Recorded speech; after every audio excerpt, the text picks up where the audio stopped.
welcome to the She Shoots podcast, Women Empowering Women in the Shooting Community, Season 4, Episode 46, Trap Triumphs, Competitive Journey, and Teaching the Future. My name is Regina Ruiz Ordóñez, and I'm from the Canadian University Shooting Federation. Oh my God, can I speak today? Apparently not. Pardon me. Joining me today, as always, are Deneen Tomlin and Casey Gavinchuk. But actually, Kelly's not joining us today, so I'll be filling in for her later throughout the episode. She's on some amazing holidays that she deserves very much so. So with that, I will thank our sponsors so we can get a move on. So thank you to Cabela's Canada Outdoor Fund, positively shaping the future of the outdoors. Every cent donated by rounding up at checkout goes towards helping Canadian organizations just like ours. Beretta, family owned and operated since 1526, and Vortex, the best in optics. If you have any questions or comments throughout the show, make sure to leave them in the chat box below, and we can ask them to Katie at the end of the interview. So before we get started, actually, I want to apologize for the fact that we didn't have an episode last month. We had a last minute issue, so we had to unfortunately miss that episode. So we are making up for it in December with the amazing Katie today. Okay, so it'll just be Deneen and I for today. So I'll start by going through Katie's bio. Sounds good. So please join us for an inspiring episode as we delve into the world of competitive trap shooting with the remarkable Katie Jones. With over 15 years of experience in the sport, Katie is not only a lifetime member of the ATA, but also being a former All-American Second Lady team member and the High Lady of Canada. Her extensive experience and accolades speak volumes about her dedication and skill in the shooting sports. In this episode, we explore Katie's journey from novice to champion, highlighting her incredible achievements in the challenges she's overcome. As a passionate educator, Katie also shares her insights as a hunter education instructor and certified CFSC and CFRSC instructor.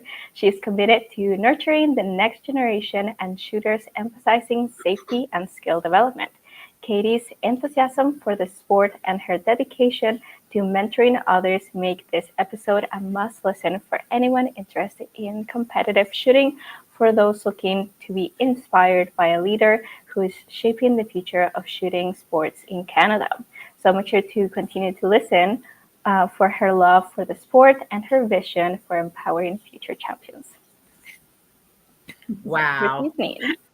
Good evening, Katie, and hello, Regina. We are missing Kelly tonight, but she is on a beach somewhere, so we'll give her a break.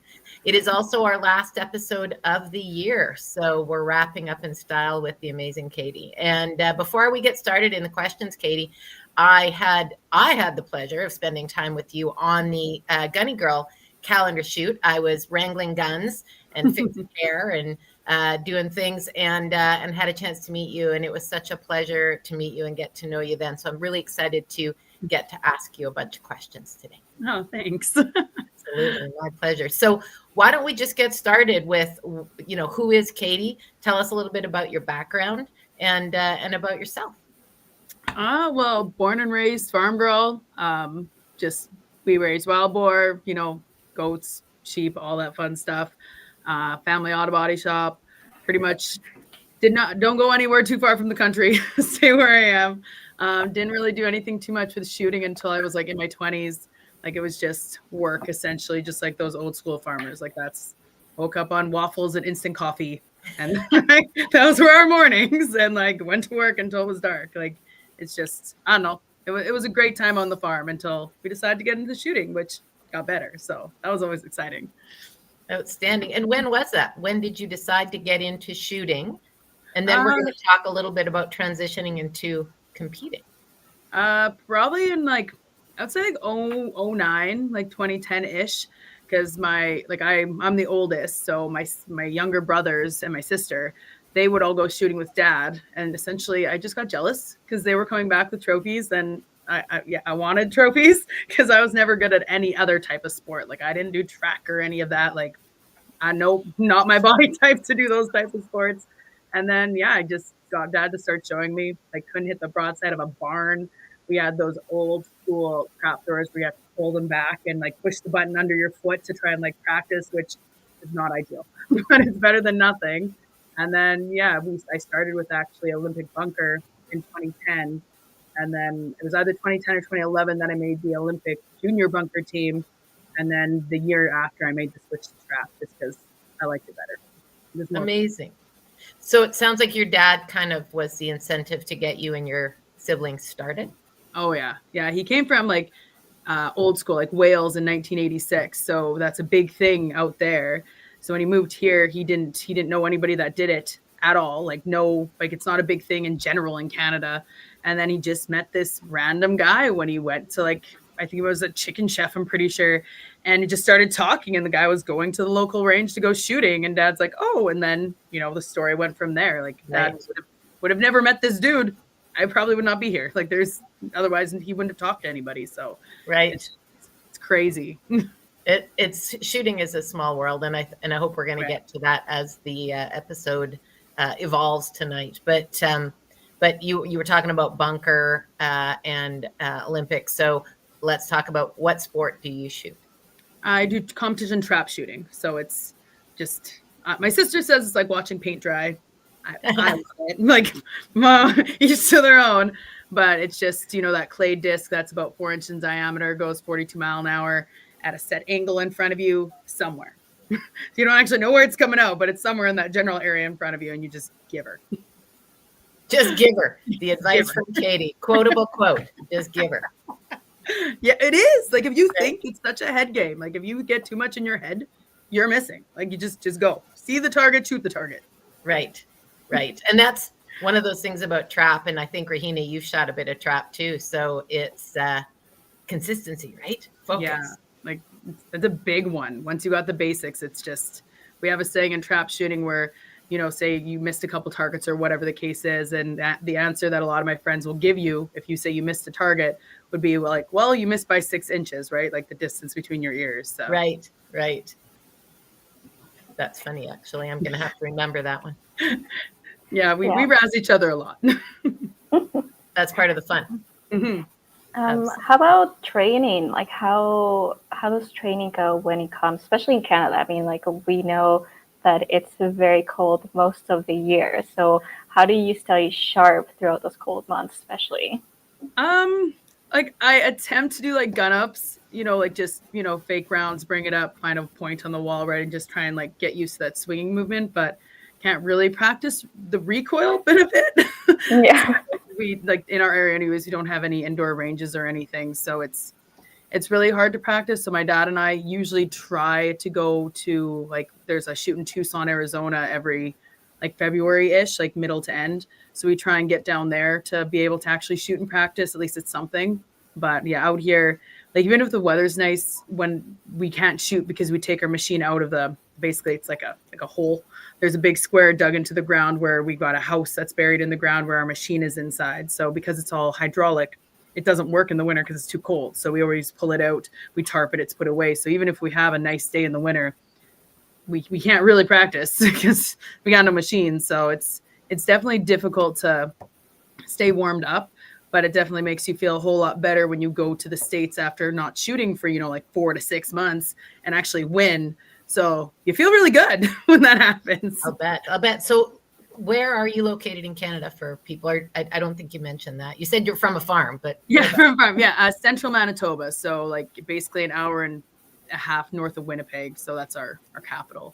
And so what's your home club? Where other than you have a home trap range where you practice? What do you call Lundar. It? So Lundar Trap Club is about an hour west of where I live. So before we had our own kind of setup, we were driving like an hour, 2 hours every evening just to practice for an hour. So it gets expensive like everything else. So we just, we just saved up and worked and was able to build our own. So now at least I don't have to drive as far. Of course. Well, big shout out to Lundar. Yeah, no, they're an awesome little club. Outstanding. And so to Rahina's point, what is your practice and training routine other than you do gun ups and that kind of dry fire kind of concept. But what else do you do throughout the year other than going to Tucson in February? Throughout the year, like once the weather gets nice and we get our trap in there, usually me and Dad go, we pick a day of the week. Like normally it's like Wednesdays or Tuesdays, depending on, what we feel like. And so we try and go out. So we have the family auto body shop. So we leave work an hour early. We go out and like shoot for a couple hours, and we try and do that every week unless we've already got a competition going on, because a lot of competitions that are smaller still run Friday, Saturday, Sundays. So I'm already taking Fridays off work, so I can't really take a bunch of time off earlier in the week. So we try and at least once a week get some type of practice in. Otherwise, it's not ideal to just go out there and wing it in, essentially. Right. Yeah. So you've got obviously a lot of competitions that you attend, both in Canada and the US. Do you have a couple of favorites you want to give a shout out to? I had a blast in San Antonio, Texas a couple of years ago. Like, I was a great shoot. Like, I also shot really well. Like, I love the club, like great time. I do obviously really like one of the clubs out here, Brandon. They host Canadians every few years when it does the loop, and Brandon puts on an amazing shoot. You got like Pat Lamont there, and he's one of the top shooters in the world. So like he tries hard to make sure those targets are good and everything's set. He's very particular, which is awesome. Everything is as good as you can get. So it's nice to have something local-ish. Anyways, it's 3 hours for me, but it's still nice to have a setup that I can drive to. So what about some of those favorite shoots in the US? I have so much fun. Rome, Wisconsin is really good. They have a lovely setup and a lovely campground. And they also a lot of us will bring our side-by-sides there too. So when we're done shooting, they have tons of trails. So it's not just shooting. It's just hanging out with all your shooting friends too. And just, gaining the friendship and those connections, which is amazing. If I didn't have that, I don't think I'd like trap that much, but I have such a group of great people that will help you out in a bind. Like I went and shot in, where was it? I can't remember. It might have been Rome, Wisconsin. And I had shot and I was in a shoot off, and everybody leaves because it's Sunday, right? So everyone wants to get home for work on Monday.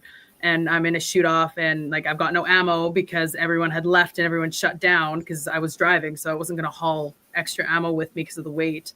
And one of my buddies that were there, like seen that I was struggling, that I was getting misfires, and came and gave me boxes of ammos, and there was something wrong with my gun. And it was the first shoot I've ever gone to without my dad, because my dad fixes everything. Like that's not me. Like I shoot, if it doesn't work, my dad fixes. like I know that. Like I know the basics, but it's like a watch inside those mechanisms, right? Like it's crazy, and just everything went wrong. But I had my friends there to give me ammo. I had another friend there, Sean Hawley, like amazing double shooter. He actually loaned me his gun to shoot too, because I'm like I was just panicking essentially because nothing was working, and just having just great people in the trap family that will help you. It's just this is the best part of it. It's the people make it as well. Yeah, absolutely. Like the shooting community has always been super welcoming. So it's really nice to hear that even when you're in a competition setting, there's people there ready to help you out when you need it. Talking about the competitions themselves, could you take us through the structure of what a competition would look like? Like just kind of from A to Z, like getting there and what. Yeah, like doesn't need to be super technical, just Okay. so that people can understand how, when you go to a competition, how it works. So basically when you get there, ideally you want a pre-squad. So that just means you go online, you select the event, you select where you want to shoot. You just push all the buttons, and then you have to pay $2 per event to pre-squad, which does add up if it's a big event, because that's US. Normally I don't really pre-squad because I'm cheap. So when I get there, I just stand in line, and they have a computer system. You have a card that you swipe with all your info. You squad yourself. So when I go, I squad my dad and my brother. So I got to do 3 of us in one go. And then, if you want to pay to, if you run a perfect score, you can pay extra to kind of have a chance at doing that. And they split the pot. So there's all this options of like winning monies or certain trophies that you select all the way through. That takes a little bit of time. So get early. And once you get that set, it's really easy. You either bring your ammo or you buy ammo there. And once you're squatted, it's just, you have your paper. It tells you what field you're on. It tells you, what flight you're on, as in like the order of how many people are shooting. So One flight is a group of 5, and when they're done shooting, then there's a second flight of 5, and then it just kind of bounces down. So you just have this list, and you just know where you got to shoot, and you can sit there at your area all day if you want to, if you don't want to, risk missing your flight, because if you do, then you have to resquad, and I've done that, and that's a hassle and a half, because now you're running around like a mad woman because it sucks that you missed where you're supposed to shoot. But basically, like, the hardest bit is just pre-squatting and shooting, where you like, the position that you like, the time of day that you like, all that stuff. And once that's done, it's relatively easy. You can go shoot practice when you're not shooting, or you can sit in the clubhouse, or, go visit buddies in the camper. They have huge campsites at pretty much all these clubs. So it's just pre-squad makes your life easy. But if you're like me and like to make it hard, then, stand in line. Nice. And so how would you say for like a newcomer that's coming into the sport, like how friendly, inviting, how easy would it be for them to try out their first competition? Now that I know it, like when I first started, I knew nothing, obviously, because Dad never went to a big competition. I just had to start Googling because I didn't know anybody that did it that really went to the States. So thankfully, when we got there, like, the people there were just nice. As long as you were honest and you tell them it's my first time here, then they'll give you all the information you could possibly remember. But you have to tell them that it's your first time. Otherwise, you're going to struggle. And we just met a couple, his name's Mr. Hill. He's the first guy we met when we went to Sparta, Illinois for the Grand, and that's like 5,000 shooters. It's huge. So it's an eye opener and a half. So you're stunned when you get there because you're like, oh no, what have we got ourselves into? But as long as you go to those main buildings and you talk to those people that are sitting, with all those computers, they will help you. But I do recommend, please go like a day early or even 2 days early, because then they're not being rushed with all the people trying to get all their stuff done. And then they may or may not be rushed to answer you and give you like really good, clear advice. So if you get early, then at least you can talk to the people. They'll run you through the basics. And because they're not so busy, they'll also show you where the practice trap is. They'll give you a map. They'll circle areas, but arrive early. Because if you arrive late and you're rushed, it's going to be a little harder and you're going to struggle a little bit. So you've talked a lot about people and the great people and the camaraderie. I'm sure through the years, Katie, you have not only had mentors and guides through the process, but you've become one for others. So let's talk about those people. Who are your mentors, and who are you mentoring or guiding along the way right now? Well, obviously my dad's always been like my person. I've had a couple coaches or just people that I've met through along the way that have always been around that could help me. Like Stan Orr, he passed away, but he really good shot. Like, he was amazing, very rough Scottish man, but essentially when you do something wrong, he tell you, and he does not sugarcoat it. So you essentially you learn to just take it. And then like my friend Harry Humby, he was the president in Winnipeg. Like, he took me under his wing. He was so nice. Then just once I felt like I was at a level that I could give decent advice, because I'm very, in my mind, I'm never good enough. Like, stereotypical, probably most women feel the same way. But at some point I hit that level. I was like, I can actually give advice. Like, I've known enough, I've taken enough courses. Like, I know things. So I don't necessarily mentor anybody specific, but when I go to clubs and like I watch people shoot, I love watching people shoot in the different styles and how people, stand and hold the gun and move. It just, to me, it's so interesting. And I remember a few years ago, it was probably 4 or 5, and there was this young girl shooting, and she was struggling on certain targets, and I was watching her, and I was like, there's like a rule that you don't give advice in the middle of a competition. Like, you don't do this. So I found, I watched around and seen who else was watching her, found her grandma, and then asked her, I was like, can I give you advice, or is this like a situation where I can like help her out a little bit? Because I knew what she was doing to struggle with. And then your grandma's like, no, like, she wants the advice. This is her first shoot. Like, she'll take it. I'm like, okay. So I gave her a little tip, like just one tip, because like anybody, if you give them too much information, they're not going to remember half of it. And so I gave her this little tip and trick. Years later, the grandma had found me at another shoot, and I recognized her, and she came up to me and she told me, like, really appreciate that advice. She actually kept to it and got better. And now I see her granddaughter's like name on the scoreboard with everybody else's. So it's just when there's moments like that I find people struggling, and I know I can help them, I just make the point to do so, because if I was struggling, like I would want somebody to help me. Like, I want everyone to be like that and give that advice when needed. Right. That's amazing. And now you've elevated yourself to a level that you have achieved recognition, not only through obviously some amazing achievements in the sport, but also through attracting sponsorship. Mm-hmm. So tell us, who are your sponsors and how do you interact with them?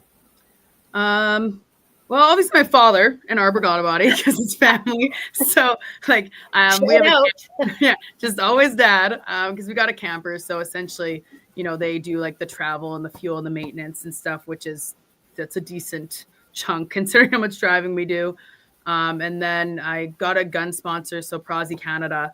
The only reason I get half the stuff I do is because of my father, and he talks to everybody.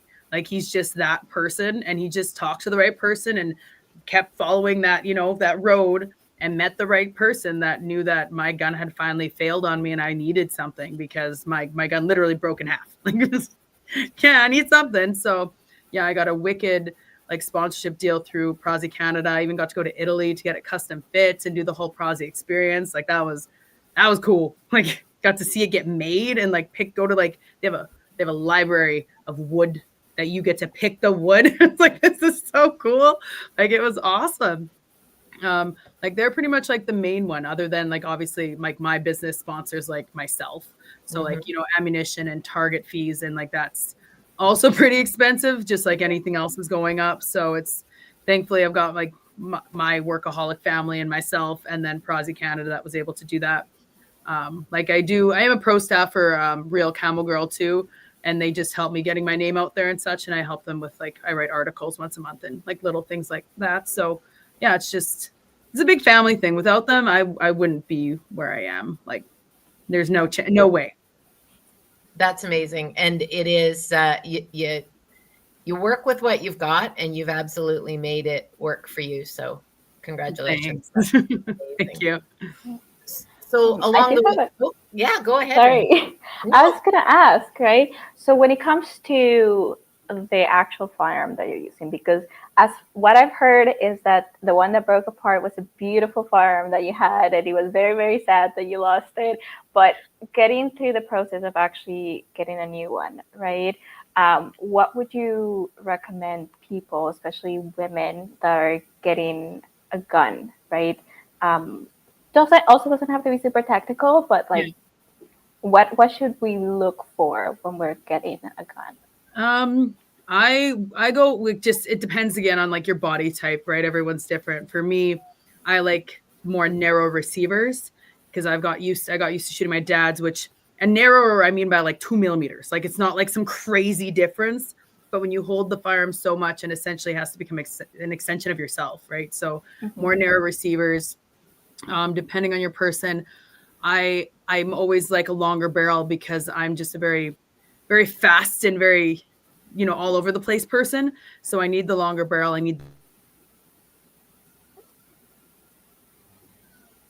Oh, I think we lost Katie for a little bit. We lost her. The weight. Yeah, there we go. Oh, there she is. So I'm back. Oh no. It's all good. So good. We have you back. Your image just a little delayed. Okay. Yeah. So essentially, smaller receiver, longer barrel if you like the weights. But if you're a very calm person, you don't need the weights, right? You don't need that longer barrel. My competition gun, for example, we added a copper bar full of, I think it's 8 ounces of lead. Like, we added weight to my gun because I'm very fast. I move too quick. I literally blow past that target when I'm swinging. So it's just, a lot of it's just something just a little smaller. And I do recommend, obviously, like a recoil butt pad, because again, our muscles are not the same as men's. Our bone structures aren't the same. So something just to absorb recoil. Because if you have too much recoil, you're just going to end up with shoulder surgery, and we don't want that. Like, that's no fun for anyone.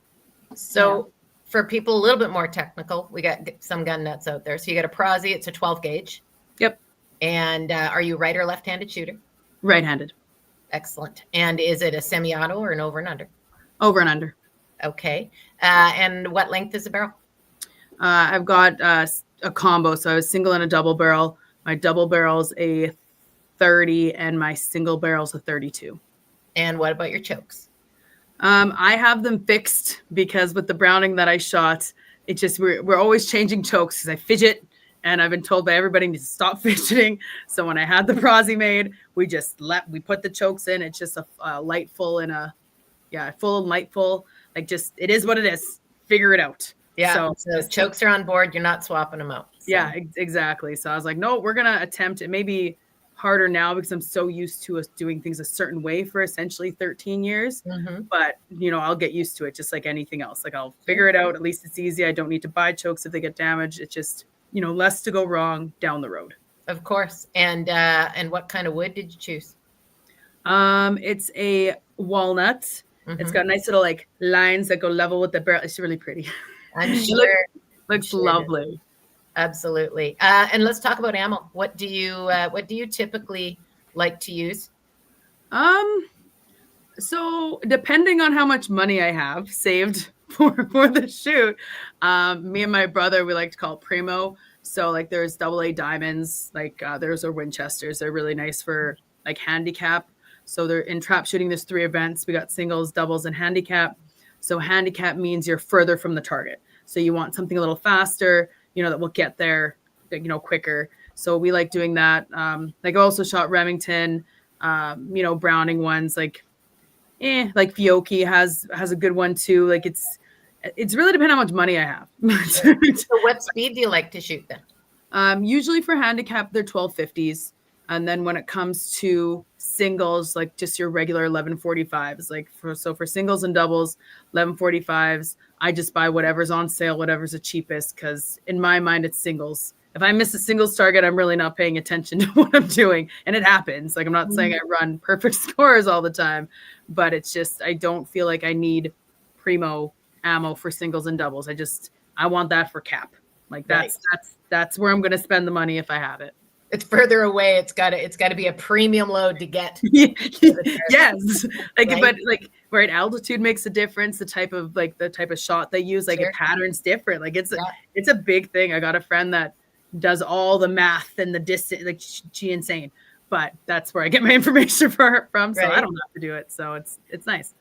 No, that's cool. And you know what that says to anybody who's watching or planning to watch this on our YouTube channel later, that it's not as important to be fixated on the ammo, get a good speed and build your skill instead of worrying about premium ammo, to crush clay. So I think that's a really good message.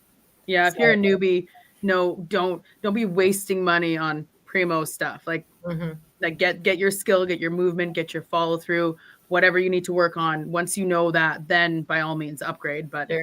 If you have a lot of money, well, spend it the way that you want. There's a limit, right? Yeah, so Rahina asked a really good question, and it goes into choosing a gun. And you talked about a recoil pad. I don't use one. I have not got as many rounds downrange as you. I shoot a different shotgun sport, but we can do a couple hundred in an afternoon, and you guys do thousands. So that being said, let's talk about gun fit and how important is that, especially for women? So important. Like the amount of women that come and that I've shot with, and I'm teaching them the basics, and you can tell straight away, like even if you don't know a whole lot, you can see somebody with a gun that doesn't fit them, and you just may not know how to fix it. But LOP, like length of pull, so many people don't understand how important it is to make sure the stock of your gun is the right length for you. Just like anything else, like you ride a kid's pedal bike. We all know an adult is going to struggle like no tomorrow, and it's going to hurt when your toes hit that concrete. It's essentially the same thing. You have something too long, it's going to be too whippy, too short. It's not going to give you the control you want. So it's like LOP is such a big one. After that, as adults, we can, figure out the recoil. We won't necessarily hurt ourselves, but LOP, like massive, to make sure you got that length of your stock correct. So I don't know if everybody knows how to measure it. I guess for a demonstration, anybody watching, you put the firearm in like the inside of your elbow here, and you lay the stock along your hand. And so this basically center of your fingerprint-ish should be able to hit that trigger. If your finger can't even touch the trigger guard and it's behind it, way too long. If it goes in front of the entire trigger guard, okay, way too short. Like you need somewhere in the middle of that fingerprint, and at least you know you got a decent start. Excellent advice. And I love the riding a bike analogy. I think that's a good one. And the other thing that I've come across with my students is when they try and get in the gun and they're rolling their head over because they haven't got it, put in properly, or the neck is too long. So that's certainly another thing. But yeah, for sure. It's all about the gun fit. And women are built differently than guns are designed. Well, yeah. Yeah. Well, a good chunk of them, like, anybody starting in any shooting sport, normally they're not going to spend thousands and thousands of dollars on a gun when you have no idea if you're going to like it. So a lot of like the lower end guns, not that they're bad, right? They're just made a little lighter. They're just a little slightly different. They're struggling with a gun that is significantly horrible for their body type and not going to fit them. So they're basing their like of this sport on something that's not going to work. So it's more of you should go to a gun club that rents guns that are adjustable-ish. So at least you can get a better feel than buying something for, maybe, I don't know, $500 or something that's just going to be straight plastic, no adjustments, and light as no tomorrow. It's not going to feel good. Right. Yeah, I think that's great advice. Find people who've got lots of guns. They want to take you out, go to a club that rents guns, try. Don't try and overcome a handicap, which is a gun, before you learn how to shoot. So exactly. Great advice. So I want to move into this thing that you do, this instructing and this PAL stuff. But before I transition, I think Rahina and we love on this show to talk about, obviously, women in shooting sports. So before we leave your competition life, let's talk about the women that you're surrounded with and what it's like to shoot out there in the US and Canada, and what the women are like in the trap shooting sport. The women are all amazing. Like they're all great. Like you're struggling, they'll help you, or you help them. Like it's very rare. Like obviously they're in any sport that you meet a lady that won't assist in some way, shape, or form, because in general, women, mother hens in most cases, we want to help. We want everyone to feel included. That's just, at core, in my opinion, who we are. So it's just like in the States, I have a great group of girls that, it's not a competition between each other. It's more of we want to beat ourselves. How'd you do? Oh, is that a personal best? Awesome. We don't care if we beat each other. We want to do better than we did yesterday or the day before. And then, when I go, I've got friends, her name's Sophie from Tucson, and we'll shoot together. And we're always like, can we tie? Did we tie this? And we're always bouncing back and forth. And the goal is to both shoot perfect scores so we can tie and shoot off. Like that is what we try to do.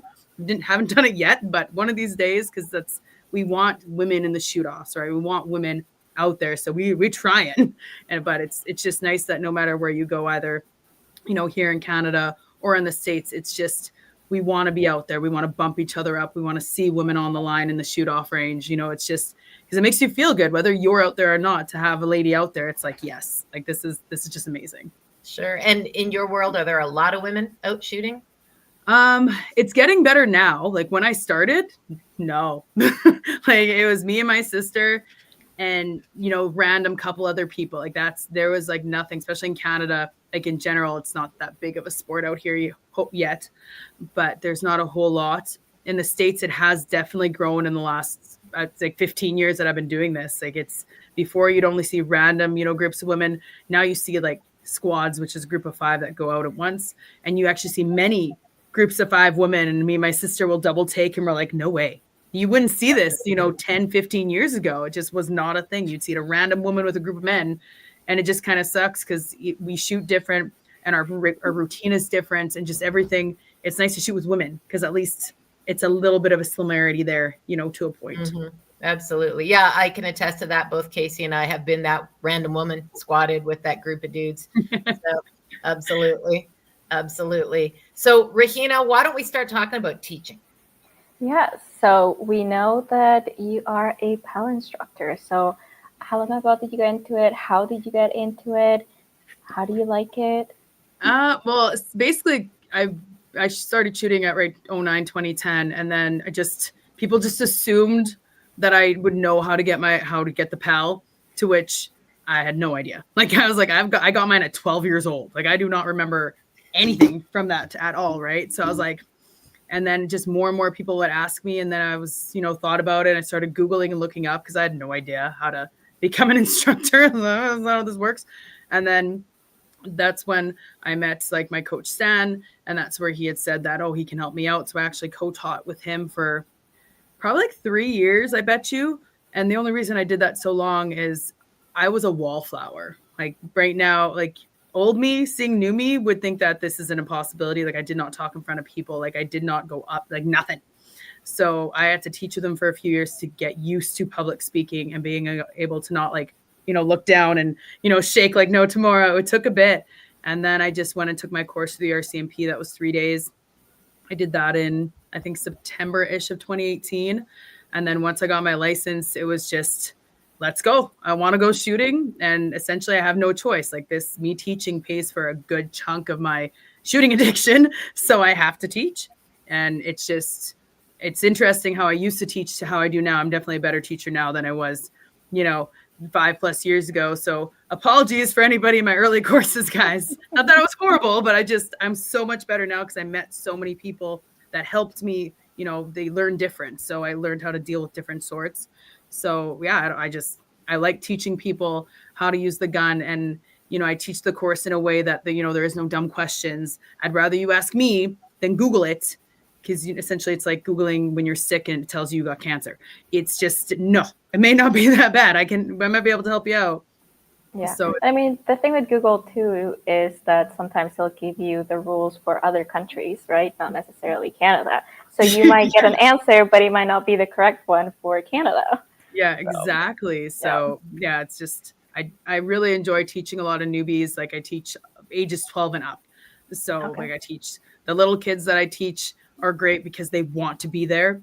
So I feel really fortunate that I teach courses to kids where they want to be in school. Unlike regular school, like it's probably a night and day difference. Like I got friends that You're the fun teacher. Yeah, I get to be the cool one, like the gym teacher kind of thing. Everyone wants to take my course. So I love teaching the kids and just of all ages. It's so much fun to get them into it when there's such a, gap, because it's not such a, like firearms aren't a big thing per se. And then they take this course and then all of a sudden you go get a license and you can go buy a firearm and go shoot targets. And there's no live firing. Like there's this huge gap between taking this course and going shooting. There's nothing in the middle. So I like that I can teach this course. And I know there's other instructors that do live firing too. There's just not many of us. So I like to be able to be in that group per se, that it's like, hey, come summer, because I don't shoot in the winter. Like, let me know if you want help. If you don't have friends or family that do shooting that you can't go with, let me know. You can come to my range. We'll do some shotgunning, at least get the recoil basic, because if you never handled the recoil of gun by yourself, knowing nothing, it could be a little bit of like a shock, and I don't want anyone getting hurt because that's no fun. Yeah, absolutely. I love that you differentiated. We've had past guests talk about it too. The PAL course is a safety course, and it's all about safety and the rules that, to your point, Rahina, are in Canada about gun ownership and storage and safety and all the things that go with it.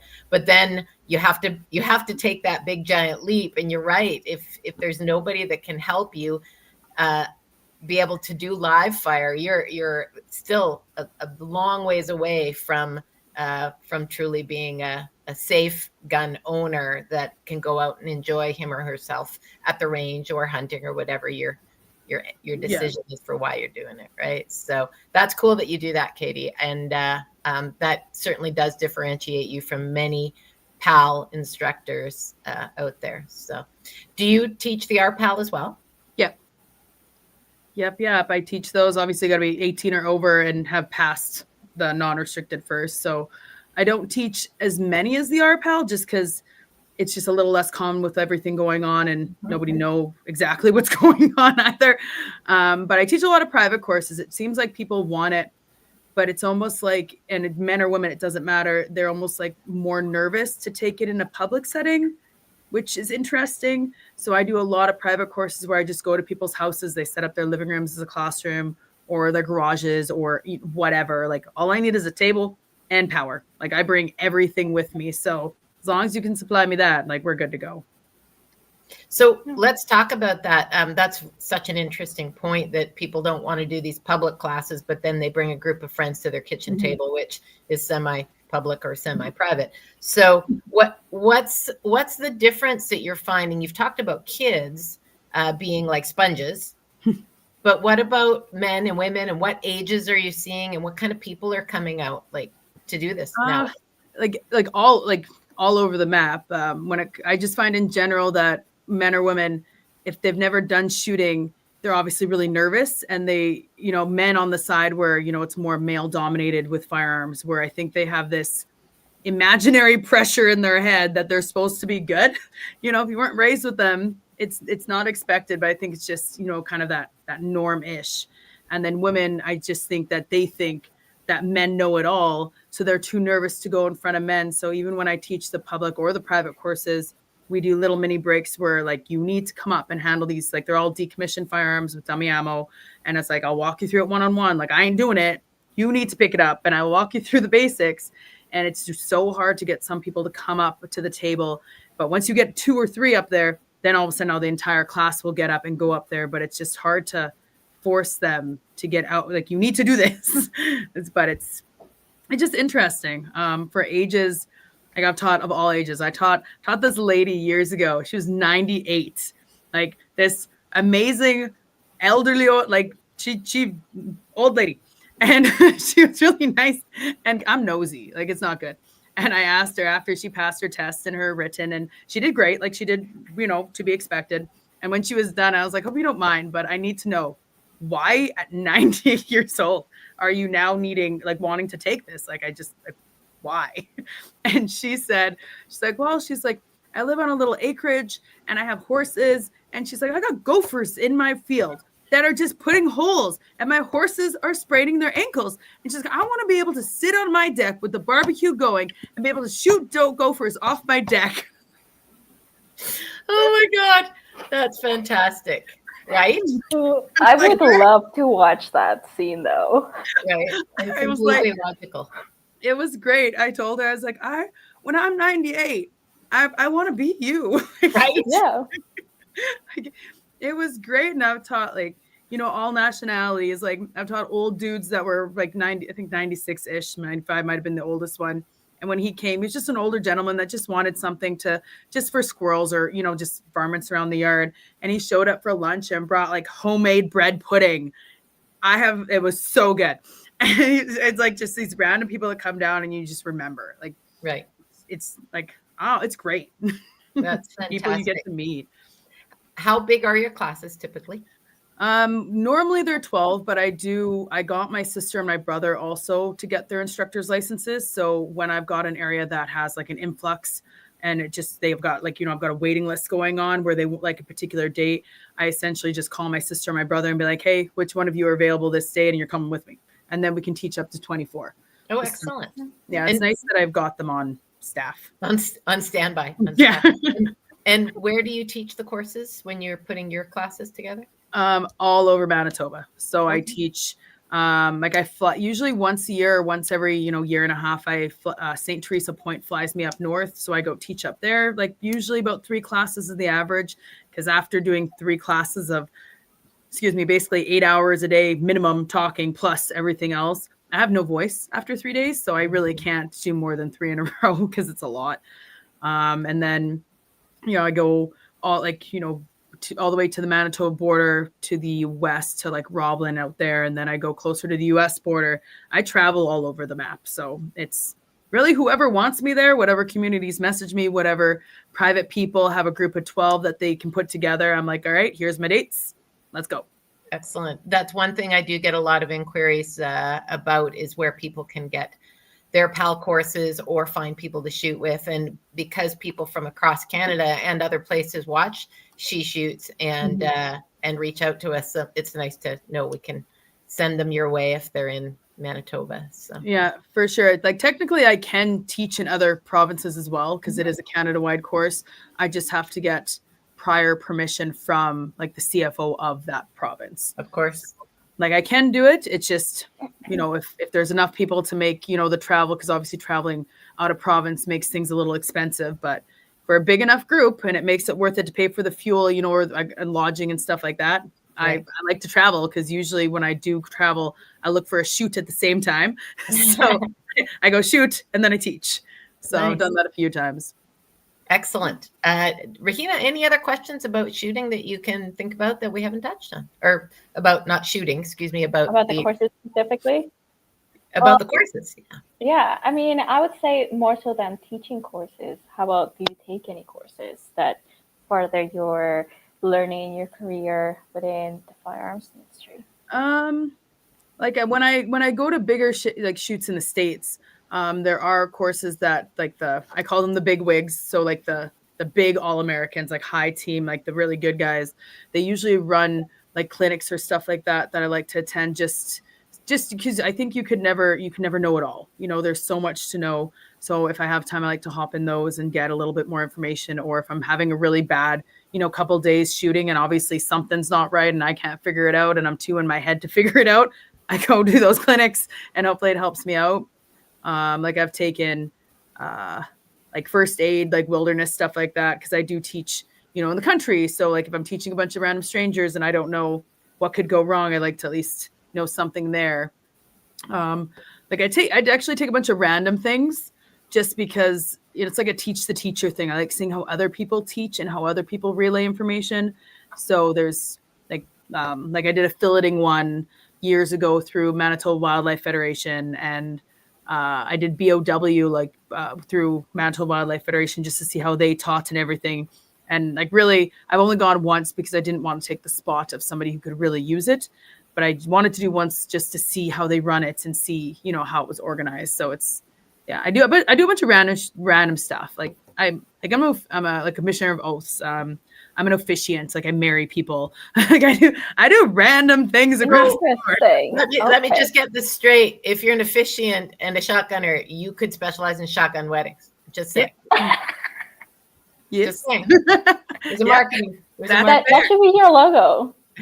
That's funny. Actually, I never thought of that. Yeah. Mm-hmm. Yeah. Oh, that's hilarious. So obviously very outdoorsy, except for not shooting in the winter. But and you've mentioned filleting, which is fishing. Are you also into hunting or sustenance and all that?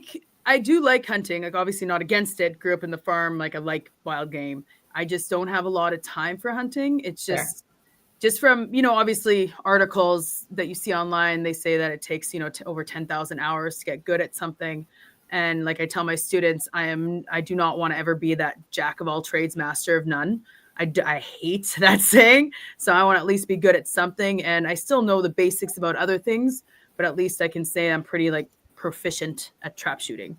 But I go with my friends when they go hunting, and it's nice to check something different and like watch it and help them. And like I've raised like butchering on the farm and stuff. So it's similar-ish to a point, but sitting in a blind for hours and being silent is not my forte. Not your jam. Not your jam. Not really. Absolutely. Okay, before we move on to the last set of our questions, which are the recommendation questions for our listeners, what are we to expect from you for 2026? Like, what are you looking for? What are your goals for 2026? The main goal, like I'm somebody that takes a long time to learn, but once I catch on, we're good to go. It just takes me a while. So like the new gun, I'm hoping to really have it dialed in the way that I want it. And like to get another leg on my Grand Slam would be really cool, because I've only got get a Grand Slam. It's a perfect score in all three events. So it's basically a perfect score in doubles, that's 100, a perfect score in singles, which is 200 out of 200, and then handicap, which is 100 from the 27-yard line. So that's as far back as you can currently go. Mm-hmm. So right now I only have the 100 in doubles, which I've been told by my friends is the hardest one to get. So winning, we're good. But I'm really hoping I can get my singles this year, and that would be just like I'd be so stoked. Like that's the goal. But obviously to do well in like trophy and medal, or like that's always nice. But getting that next leg on my Grand Slam would be pretty cool. Okay, perfect. So we're looking forward to seeing those. And what about the big shoots you've got coming up this year? I'll be in Tucson, Arizona in end of February, and then my dad and I will be in Sparta, Illinois for the Grand, and that's beginning of August. And then obviously we have the local ones that we got Winnipeg, Portage, Brandon, Pembina. I know I'm missing one.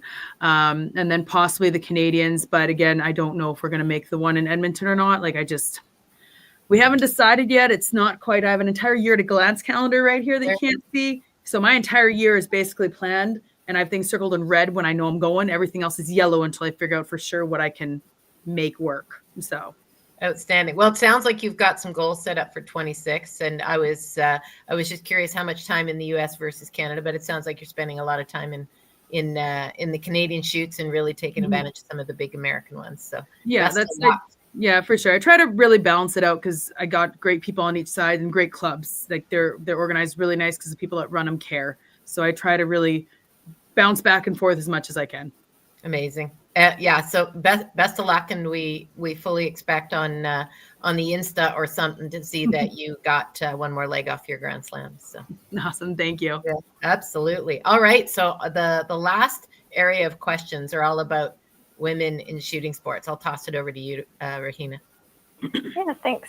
So what would be your recommendations for ladies wanting to get into the firearms community, specifically into trap? Into trap. So basically you need your PAL. Like don't try and start doing this unless you got your PAL, because it's just, you're going backwards. PAL first. Does not have to be through me, obviously, but it'd be nice to meet you.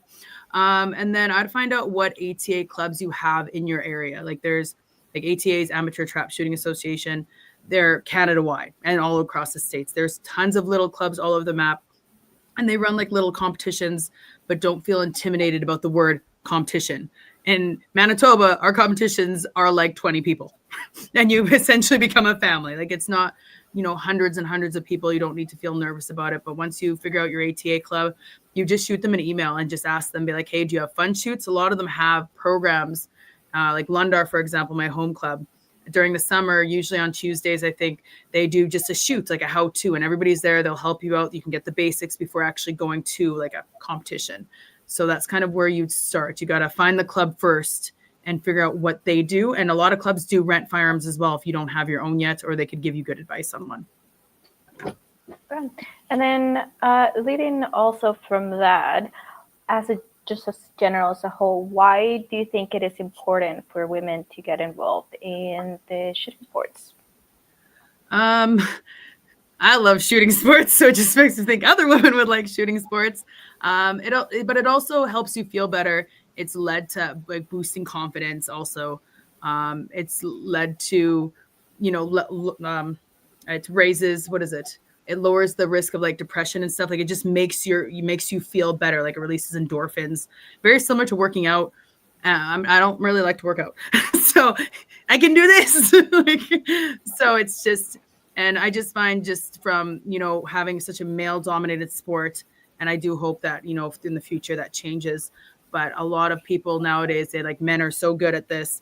So when a woman can go into it and do well, it gives you that extra boost of, I did this, that extra like positivity, and you feel good about yourself, which I think is really important. Also, just in general, learning a skill and feeling confident in learning something else other than whatever your normal is always nice too. Okay. Awesome. Thank you. Deneen, any other last questions before we head over to Casey?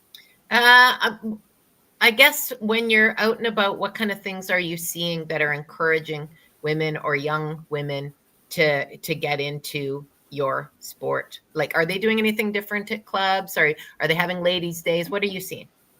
I've seen a couple more lady days than 15 years ago for sure. Obviously, wish there was more, but they are a bit to organize, and you got to get the group together, so it takes time.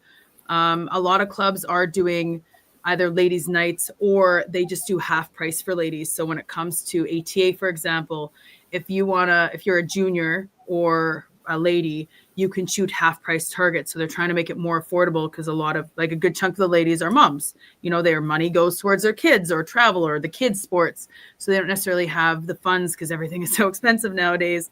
So at least they can come and do that and shoot half price targets. And then it's not so much as a hit to the pocket, and it's more fun when you're not going broke trying to learn something. So there's that nice thing that I've noticed a lot of clubs doing, but not all of them do it. It depends where you go, but that's been a nice thing to see for like juniors and kids, like the junior programs, which is obviously boys and girls. in Manitoba anyways. There's an amazing program. We do a lot of fundraising. We try and make it so the juniors have to pay very, very minimal to at least help the family to make it more cost effective for them, in hopes that when, they get older, becoming, men and women, they will try and get back into it and, kind of help out as well. Those are great ideas. And that's something I don't recall us actually being talking about on the show previously is we've talked about ladies' nights, but I don't think we've ever talked about reduced prices on targets or reducing the cost of entry to help those ladies get in. So I think that's great advice. So thank you so much for that. And yeah, no, that's a good one. I mean, one of the early ones was make sure there's a bathroom. That was one of the ones for women. So because peeing in the weeds is not a favorite thing of the ladies when they're at a gun range, or a gun club, right? That's fair. It's also nice that a lot of clubs, especially the ones in the States, Brandon has one, but they've started putting showers in. So that's great. So then you don't have to go back to the hotel to go shower, or if you come to grounds with a tent, not everyone has a camper, and at least there's showers there that help. Well, mind you, that's for everybody, but I know most of the ladies I know, when we're done shooting and sweating, first thing we do is we're heading to the showers. Right. So. Right. No, that's fantastic. It's been fun talking about trap. I'm not a trap shooter, but I've certainly enjoyed trap shooting, but I mean, I've never been in a big competition. So it was awesome to kind of see it through your eyes, Katie. And I really appreciated the chat tonight. Oh, thanks. I really enjoyed talking to you guys too. Absolutely. So Casey's back on. I don't know if we had any questions, or if Casey wants to regale us with her days at the trap range. No. Trap, I always found I had a hard time staying focused. I would get kind of bored and I'd miss stuff just because I'd be staring off into the weeds or something like that. Well, that's like my sister. She says it's like watching paint dry. So, but when I shoot, I listen to music though. So I think that really helps me out. Can you listen to music during competitions? Yep. So yeah, with Olympic Bunker, you couldn't at that time. They could have changed the rules now. It's been 15 years. Yep. But no, I shoot with molded earplugs that are Bluetooth to my phone. So I am blasting my tune, the same song all year. Oh, should we ask what song is this? What's I choose a different song every year. Last year it was a TNT, some like Thunderstruck remix. So that was a thing for a while, and it just every year I change it up just so it's just something that when the sound goes on to this particular song, my mind almost knows that this is what we're doing.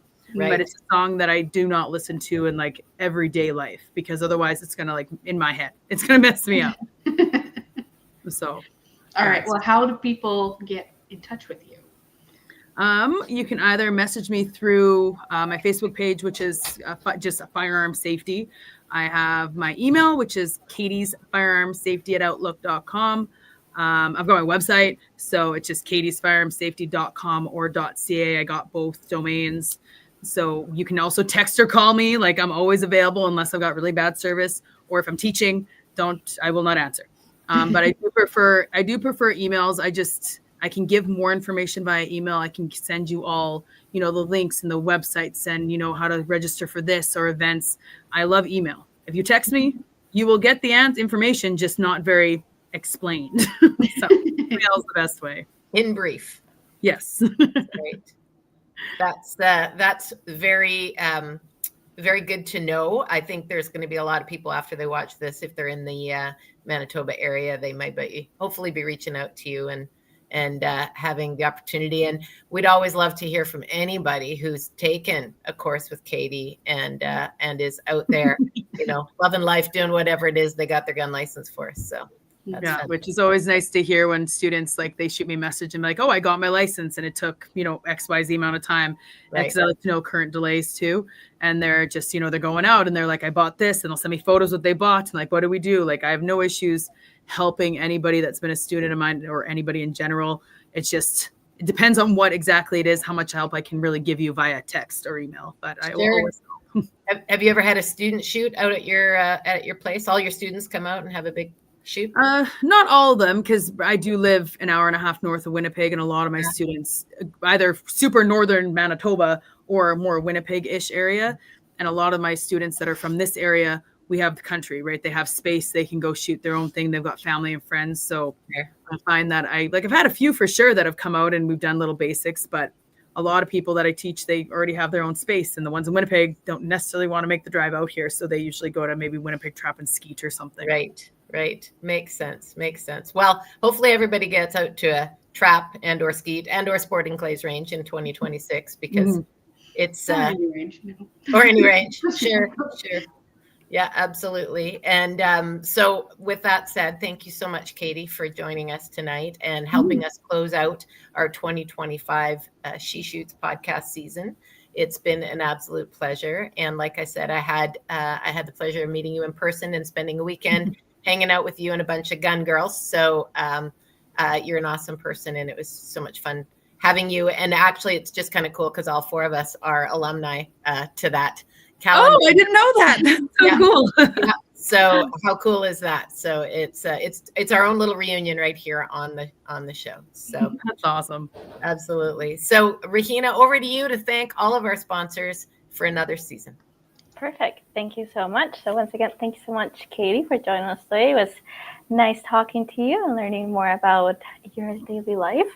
So I'll just quickly touch on upcoming events. So for the CUSF, same as always, if we're looking for volunteers, and I think we're still looking for board members as well. So if you're interested, please send us an email at submissions@cusf.ca. Also, if you're a student at a Canadian university that does not currently have a firearms club, you can also send us an email at submissions@cusf.ca, and we can help you with getting a club started. Normally, I would send it over to Kelly to tell us about Maple Seed, but she's not here today. So I will just tell you that for Maple Seed, just go to mapleseedrifleman.com and you can find the information about their upcoming events. I think Kelly also mentioned last time that they're starting to put out the 2026 calendar events, so you can take a look at those as well. And then also, since we mentioned the CCFR, I'll just plug it in quickly. I believe the calendars for next year are out for sale, and I believe it's not new ladies, actually ladies from previous calendars that are forming part of the 2026 calendar. So that'll be really interested to see. Deneen, anything Calgary Lady Guns related? I'm sort of like Katie. I'm putting the big calendar on the wall and finding all my colors to figure out what my priorities are going to be for 2026. So I don't have anything imminent coming up. Maybe a nice break over Christmas to clean some guns that maybe need a little bit of attention. But yeah, Katie's like, yeah, we got some stuff to clean up. Yeah. So get the gun safe back in order and get ready for an amazing 2026 shooting season. So. Oh, okay. Well, thank you so much. I'll just go ahead and wrap it up.